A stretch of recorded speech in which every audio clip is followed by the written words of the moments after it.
గంగాపురం అనే ఒక అందమైన పల్లెటూరుండేది. ఆ ఊరి చుట్టూ పచ్చని పొలాలు, ఎత్తైన చెట్లు, పారే సెలయేళ్ళు ఎంతో ఆహ్లాదకరంగా ఉండేవి. కాని ఆ సంవత్సరం మాత్రం ప్రకృతి పగబట్టినట్లుగా ఉంది. వేసవికాలం రానే వచ్చింది. ఎండలు మండిపోతున్నాయి. ఉదయం 8 గంటలకే సూర్యుడు నిప్పులు చెరుగుతున్నాడు. చెరువులు, కుంటలు అన్నీ ఎండిపోయాయి.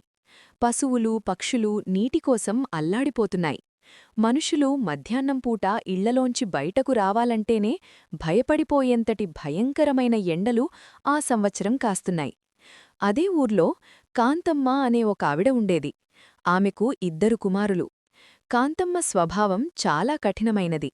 ఊర్లో అందరూ ఆమెను గయ్యాళి కాంతమ్మ అని పిలిచేవారు. ఆమెకు 2 కోడళ్ళు. పెద్ద కోడలి పేరు నీలిమ. నీలిమ చాలా ధనవంతుల ఇంటి ఆడపడుచు. పెళ్లి సమయంలో కాంతమ్మకు అడిగినంత కట్నం, భారీగా పట్టుచీరలు, బంగారు నగలు తీసుకువచ్చింది. అందుకే కాంతమ్మకు పెద్ద కోడలు నీలిమ అంటే ఎక్కడలేని ప్రేమ, అభిమానం. నీలిమ ఇంట్లో ఏ పనీ చేసేది కాదు. ఎప్పుడూ మహారాణిలాగా సోఫాలో కూర్చొని టీవీ చూస్తూ ఉండేది. ఇక చిన్న కోడలి పేరు సిరి. సిరి చాలా పేద కుటుంబం నుండి వచ్చింది. ఆమె తల్లిదండ్రులు పెళ్లికి పెద్దగా లాంఛనాలిచ్చుకోలేకపోయారు. పైగా సిరి చాలా అమాయకురాలు, కష్టపడే తత్వమున్న మంచి అమ్మాయి.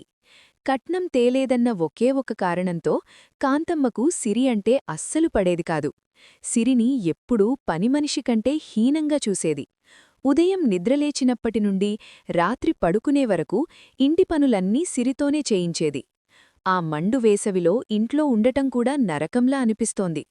కాంతమ్మ పెద్దకోడలు నీలిమ ఎప్పుడూ హాల్లో వేగంగా తిరిగే ఫ్యాన్ కింద కూర్చుని ఉండేవారు. ఫ్రిడ్జ్లో రకరకాల పండ్ల రసాలు, చల్లటి నీళ్లు పెట్టుకొని ఎప్పుడు కావాలంటే అప్పుడు తాగుతూ కాలాన్ని ఆనందంగా గడిపేవారు. కాని పాపం సిరి పరిస్థితి మాత్రం చాలా దయనీయంగా ఉండేది. ఇంటి పనులన్నీ చేసి ఆ తర్వాత వంటగదిలోకి వెళ్ళి పొయ్యి ముందు వంట చెయ్యాలి. కట్టెల పొయ్యి నుండి వచ్చే పొగ వేడికి తోడు బయట మండుతున్న ఎండవేడి. ఆ వంటగది ఒక కొలిమిలా ఉండేది. సిరి పగలంతా చెమటలు కక్కుతూ, కళ్ళు మండుతూ ఉన్నా ఓపికగా వంట చేసేది. ఒకరోజు మధ్యాహ్నం సిరి వంటంతా పూర్తిచేసింది. ఎండవేడికి ఆమెకు తల తిరుగుతున్నట్లు అనిపించింది. గొంతు ఎండిపోతోంది. ఒక్క చుక్క చల్లటి నీళ్లు తాగితే ప్రాణం లేచి వస్తుంది అనిపించింది.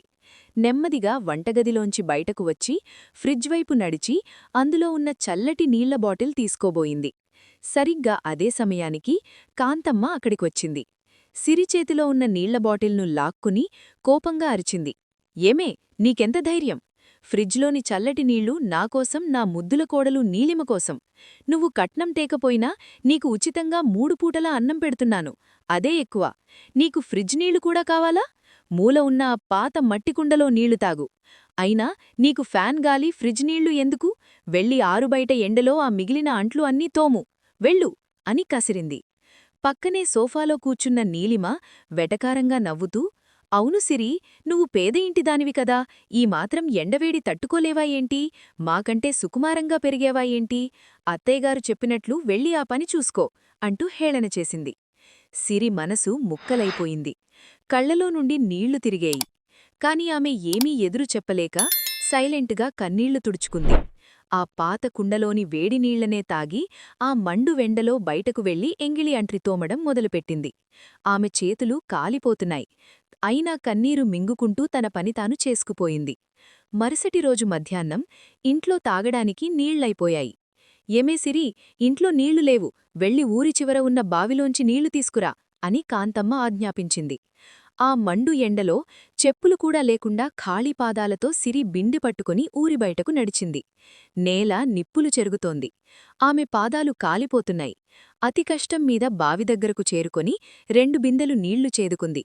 గొంతు బాగా ఎండిపోవడంతో ఒక్క గుక్క నీళ్లు తాను తాగుదామని అనుకుంది. సరిగ్గా అప్పుడే అక్కడ ఒక ముసలావిడ కడకించింది. ఆ ముసలావిడ ఎండకు తట్టుకోలేక స్పృహతప్పి పడిపోయేలా ఉంది. చేతిలో కడ్డ పట్టుకుని వణుకుతూ, అమ్మా, దప్పికగా ఉంది, గొంతు ఎండిపోయి ప్రాణం పోయేలా ఉంది తల్లి, ఒక్క చుక్క నీళ్లు పోసి ఈ పాడు ప్రాణాన్ని నిలబెట్టమ్మా అని దీనంగా అడిగింది. సిరి గుండె కరిగిపోయింది. తన గొంతు కూడా ఎండిపోతున్నా తనకంటే ఆ బామ్మకే నీళ్లు ఎక్కువ అవసరం అని గ్రహించింది. వెంటనే తన బిందెలో ఉన్న చల్లటి నీళ్లన్నీ ఆ బామ్మకు తాగించింది. బామ్మ ప్రశాంతంగా నీళ్లు తాగాక సిరి తన చీర కొంగుతో ఆ ముసలావిడకు నెమ్మదిగా గాలి విసిరింది. బామ్మా, ఇక్కడే ఈ చెట్టు నీడలో కాసేపు విశ్రాంతి తీసుకోండి, ఎండ తగ్గాక లెళ్ళుదురుగాని అని ఎంతో ప్రేమగా చెప్పింది. ఆ ముసలావిడ సిరివంక ఎంతో ఆప్యాయంగా చూసింది. మరుక్షణమే అక్కడ ఒక అద్భుతం జరిగింది. ఆ ముసలావిడ చుట్టూ ఒక ప్రకాశవంతమైన కాంతి వ్యాపించింది. క్షణాల్లో ఆ ముసలావిడ ఒక అందమైన, తేజస్సుతో వెలిగిపోతున్న వనదేవతగా మారిపోయింది. సిరి ఆశ్చర్యంతో చేతులెత్తి దండం పెట్టింది. వనదేవత నవ్వి, సిరి, నీ జాలిగుణం, నీ దయాహృదయం నాకు ఎంతో నచ్చాయి. నీవు పేదరికంలో ఉన్నా, అత్త ఆరళ్లు పడుతున్నా, కష్టాల్లో ఉన్న ఇతరులకు సహాయం చేసే నీ గొప్ప మనసుకు మెచ్చాను. ఇంతటి మండు వేసవిలో నీ కష్టాలు తీర్చడానికి నేను నీకొక కానుక ఇవ్వదల్చాను అంటూ తన చేతితో గాలిలో ఒక మాయ చేసి ఒక అందమైన, మెరిసిపోతున్న మట్టికుండను సృష్టించింది. సిరి, ఇది ఒక మాయాకుండ. ఇది సాధారణ కుండ కాదు. ఈ కుండ నీ గదిలో ఉంటే అది ఎప్పుడూ చల్లటి ఏసీలాంటి గాలినిస్తుంది. అంతేకాదు, నువ్వు ఎప్పుడడిగితే అప్పుడు నీకు ఇష్టమైన చల్లటి పానీయాలను, చల్లటి పాలను, పండరసాలను ఈ కుండ అందిస్తుంది. ఇది నీ సొంతం. దీనితో నీ వేసవి కష్టాలు తీరిపోతాయి అని ఆశీర్వదించింది. వనదేవత అదృశ్యమైపోయింది. సిరి సంతోషానికి అవధుల్లేవు. ఆ మాయాకుండను ఎంతో జాగ్రత్తగా పట్టుకుని ఇంటికి చేరుకుంది. అత్తకు తోడికోడలికూ కనిపించకుండా దాన్ని తన చిన్న గదిలో పెట్టుకుంది.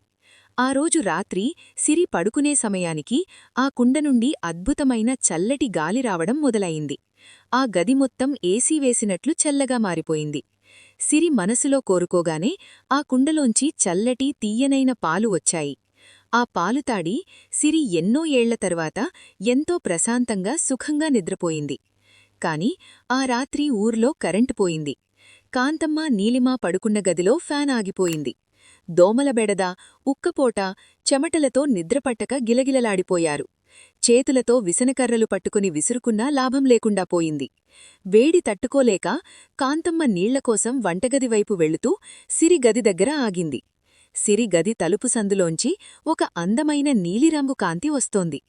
అంతేకాదు, ఆ గదిలోంచి వస్తున్న గాలి ఎంతో చల్లగా, అద్భుతంగా ఉంది. ఆశ్చర్యపడిన కాంతమ్మ వెంటనే వెళ్లి తన పెందకోడలు నీలిమను లేపుకువచ్చింది. ఇద్దరూ కలిసి తలుపు సందులోంచి లోపలికి చూశారు. అక్కడ సిరి ఎంతో హాయిగా దుప్పటి కప్పుకుని నిద్రపోతోంది. పక్కనే ఉన్న ఒక అద్భుతమైన కుండ నుండి చల్లటి గాలి ఆ గదిలో వ్యాపిస్తోంది. ఆ కుండ పక్కనే ఒక వెండి గ్లాసులో సగం తాగిన చల్లటి పండ్లరసం ఉంది. ఇది చూడగానే కాంతమ్మ, నీలిమలకు ఆశ్చర్యంతోపాటు ఎక్కడలేని అసూయ, దురాశ పుట్టుకొచ్చాయి. చూశావా నీలిమా, ఆ దరిద్రురాలికి ఎంత అదృష్టమో! ఈ రాత్రికి రాత్రే ఆ మాయాకుండను మనం దొంగిలిద్దాం. ఆ కుండ మన దగ్గర ఉంటే ఈ వేసవంతా మనం ఏసీ కన్నా చల్లటి గాలిలో బతకొచ్చు. అంతేకాదు, అది అడిగినవన్నీ ఇస్తుంది కాబట్టి మనం బోలెడంత బంగారం కూడా అడగొచ్చు అని కాంతమ్మ అత్యాశగా గుసగుసలాడింది. ఇద్దరూ నెమ్మదిగా సిరిగది తలుపు తీసి ఎటువంటి చప్పుడు చేయకుండా లోపలికి వెళ్లి ఆ మాయాకుండను ఎత్తుకున్నారు. దొంగల్లాగా తమ గదిలోకి తీసుకువచ్చి లోపల గడియ పెట్టుకున్నారు. ఆ కుండను మధ్యలో పెట్టి ఇద్దరూ దాని చుట్టూ కూర్చున్నారు. నీలిమ అత్యాశగా కుండతో ఇలా అంది, ఓ మాయాకుండా, నువ్వు పేదదాని దగ్గర ఉండకూడదు. మాకీ రాత్రంతా చల్లటి మంచులాంటి గాలినివ్వు. అలాగే రేపు ఉదయానికల్లా ఈ గదినిండా బంగారు నగలు, వజ్రాలు, రత్నాలతో నింపేయి అని ఆజ్ఞాపించింది. అంతే, మరుక్షణం ఆ మాయాకుండలోంచి వచ్చే నీలిరంగు కాంతి ఆగిపోయి భయంకరమైన ఎర్రటి మంటల్లాంటి కాంతి రావడం మొదలయింది. చల్లటిగాలి రావడం ఆగిపోయి ఎడారిలో వీచే భయంకరమైన వేడిగాలి సుడిగుండంలా రావడం ప్రారంభించింది. ఆ కుండలోంచి చల్లటి పానీయాలకు బదులుగా నిప్పులు కక్కుతున్న ఎర్రటి బొగ్గులు బయటకు రావడం మొదలయ్యాయి. ఆ బొగ్గులు నేరుగా వచ్చి కాంతమ్మ, నీలిమల మీద పడుతున్నాయి. ఆ గది అంతా భయంకరమైన పొగతో, వేడితో నిండిపోయింది. కాంతమ్మ, నీలిమల బట్టలు కాలిపోతున్నాయి. భయంతో ప్రాణాలు గుప్పిట్లో పెట్టుకుని అరుస్తూ తలుపు తీయడానికి ప్రయత్నించారు. కాని ఆ మాయా ప్రభావం వల్ల తలుపు ఎంతలాగినా తెరుచుకోలేదు. అమ్మో, కాలిపోతోంది, రక్షించండి, చచ్చిపోతున్నాం, సిరి, కాపాడు, ఎవరైనా మమ్మల్ని బయటకు తీయండి అంటూ అత్తాకోడళ్లు ఇద్దరూ గట్టిగట్టిగా ఆర్తనాదాలు చేశారు. ఆ అరుపులకు సిరి ఉలిక్కిపడి నిద్రలేచింది. తన కుండ లేకపోవడం గమనించి అరుపులు వస్తున్న అత్తగది వైపు పరిగెడుతోంది. అత్తగదిలోంచి పొగలు రావడం చూసి గట్టిగా ఒక్కసారిగా తలుపును నెట్టింది. తలుపు తెరుచుకుంది. లోపల కాంతమ్మ, నీలిమ ఇద్దరూ మసిబారిపోయి వేడి తట్టుకోలేక నేలమీద పడి ఏడుస్తున్నారు. ఆ కుండ ఇంకా నిప్పులు కక్కుతూనే ఉంది. వెంటనే సిరి ఆ కుండ దగ్గరకు వెళ్లి 2 చేతులతో దాన్ని పట్టుకుని, శాంతించు మాయాకుండా, దయచేసి శాంతించు, మా అత్తయ్యగారిని అక్కయ్యగారిని క్షమించు, వాళ్లకి ఎలాంటి హాని చెయ్యకు అని ఎంతో ప్రార్థనాపూర్వకంగా వేడుకుంది. సిరి చేతులు తాకగానే సిరి మనస్సులోని స్వచ్ఛతకు ఆ మాయాకుండ వెంటనే శాంతించింది. ఎర్రటి కాంతి మాయమయ్యి మళ్లీ ప్రశాంతమైన నీలిరంగు కాంతి వచ్చింది. ఆ గదిలో పడి ఉన్న నిప్పు కణాలన్నీ మాయమైపోయాయి. మళ్లీ అద్భుతమైన చల్లటి గాలి వీచడం మొదలయింది. ప్రాణాపాయం నుండి బయటపడిన కాంతమ్మ, నీలిమ ఇద్దరూ సిరి కాళ్లమీద పడి ఏడ్చారు. కాంతమ్మ కన్నీళ్లు పెట్టుకుంటూ, నన్ను క్షమించు సిరి, నువ్వు పేదదానివని నిన్ను ఎంతో చిన్నచూపు చూశాను. ఎండలో కష్టపెట్టాను. కనీసం తాగడానికి చల్లటి నీళ్లు కూడా ఇవ్వకుండా రాక్షసిలా ప్రవర్తించాను. అయినా సరే నువ్వు నీ ప్రాణాలకు తెగించి మమ్మల్ని కాపాడావు. నా దురాశకు, నా పక్షపాతానికి దేవుడు నాకు తగిన గుణపాఠం చెప్పాడు.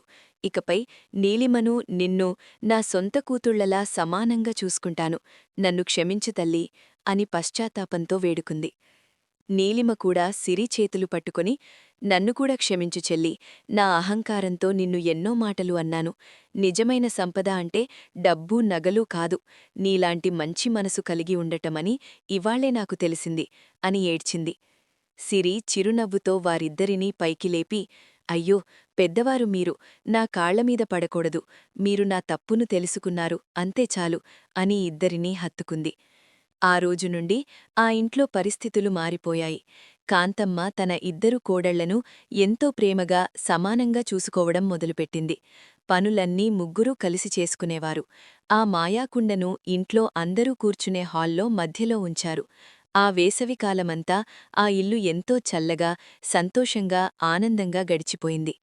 నిజమే కదా, ఎదుటివారికి సహాయం చేసే మంచి మనసు ఉంటే దేవుడు లేదా ప్రకృతి కూడా మనకు కష్టకాలంలో తప్పక సహాయం చేస్తాయి. కాని ఇతరుల సొమ్ము మీద ఆశపడి దురాశకు పోతే ఉన్నది కూడా ఊడిపోతుంది, తగిన శాస్తి జరుగుతుంది. అందుకే ఎప్పుడూ స్వచ్ఛమైన మనస్సుతో ఉండాలి. దురాశ దుఃఖానికి చేటు, మంచి మనసుకు ఎప్పుడూ మంచే జరుగుతుంది. ఇది ఈ కథలోని అంతరార్థం.